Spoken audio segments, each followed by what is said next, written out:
So இந்த மாதிரி நல்ல விஷயங்கள்லாம் செஞ்சிட்டு கதைகள் சொன்னா பரவாயில்ல, எதுவுமே செய்யாம கதைகளை மட்டும் அடிச்சு விடுறது எப்படி? அத்திக்கடவு அவிநாசி திட்டத்தை இன்னும் விரிவுபடுத்தினா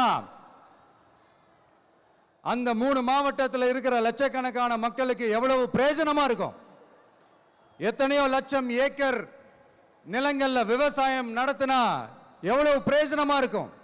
ஏன் அதெல்லாம் பண்ண மாட்டேன்றீங்க? வள்ளுவர் கோட்டத்துக்கு காட்டுற அக்கறைய இங்க மக்கள் வாழ்வாதாரத்தில் கொஞ்சம் காட்டலாம்ல, ஏன் காட்ட மாட்டேன்றீங்க? இங்க என்ன கவர்மெண்ட் நடத்துறாங்களா இல்ல கண்காட்சி நடத்துறாங்களா? இந்த 21ஆம் நூற்றாண்டிலே மக்களை பத்தி எதுவுமே யோசிக்கிறது இல்ல.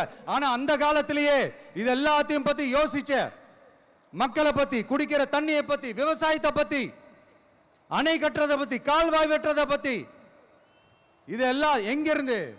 பவானியிலிருந்து நொய்யலாறு வரைக்கும் கால்வாய் வெட்டி இதெல்லாத்தையும் பத்தி யோசிச்ச காளிங்கராயன் அவர்களுக்கு கோடி கும்பிடு போட்டாலும் பார்த்தாதுங்க.